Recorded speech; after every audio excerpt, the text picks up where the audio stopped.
Good afternoon, everyone. Notwithstanding what Donald Trump continues to say, the affordability crisis in America is very real. It is a clear and present danger to the economic well-being of working class Americans, middle class Americans, and everyday Americans. Donald Trump and Republicans have failed the country when it comes to the economy. Republicans promised that they were going to lower the high cost of living on day one of Donald Trump's presidency. But costs haven't gone down in the United States of America. Costs have gone up under failed Republican policies. Housing costs are out of control. Grocery costs are out of control. Healthcare costs are out of control. Utility bills are out of control.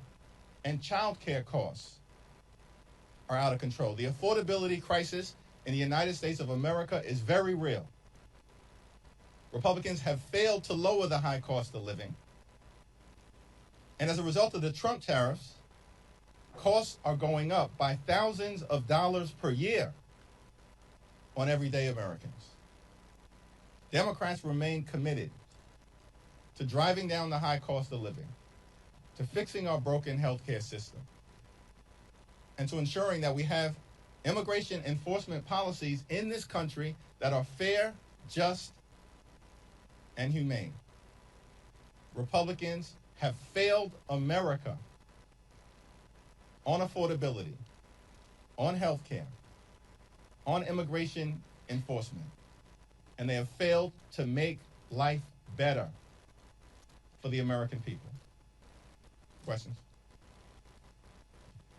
Thank you. It's looking increasingly likely that there might need to be some sort of short-term stopgap for DHS with the deadline approaching at the end of the week and no agreement in place yet. I'm just curious if there's any chance you would vote for or allow your members to vote for a short-term CR to do a clean extension of DHS just to give more time for negotiations. ICE is out of control right now.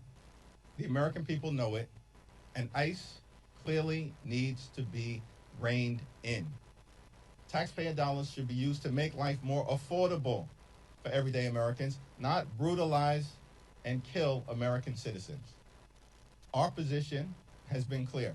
Dramatic changes are needed at the Department of Homeland Security before a DHS funding bill moves forward.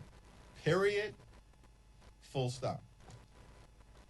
Thank you, Mr. Leader.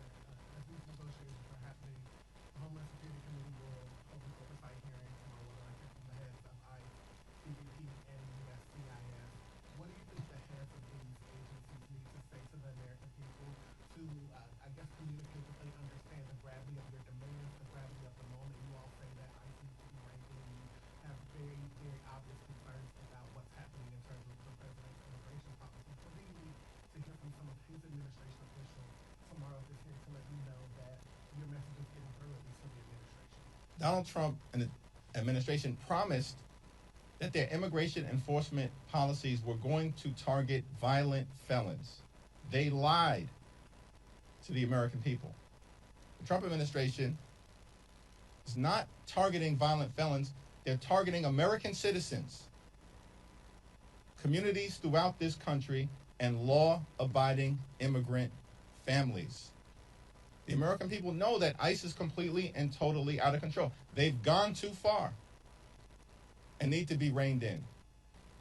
At the hearing this week, Trump administration officials should apologize to the American people for using their taxpayer dollars to unleash wicked brutality on the American people, and in some cases, kill them in cold blood, like Renee Nicole Good and Alex Preddy.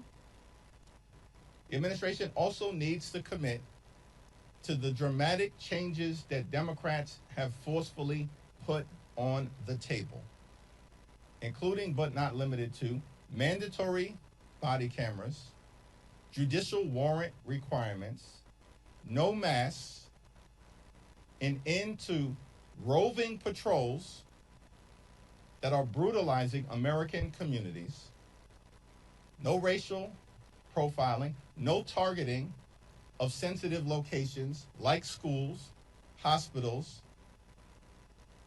houses of worship, and polling sites, and independent investigations to ensure that when ICE officials break the law, state and local officials can investigate them and prosecute anyone who has committed a crime in the United States of America.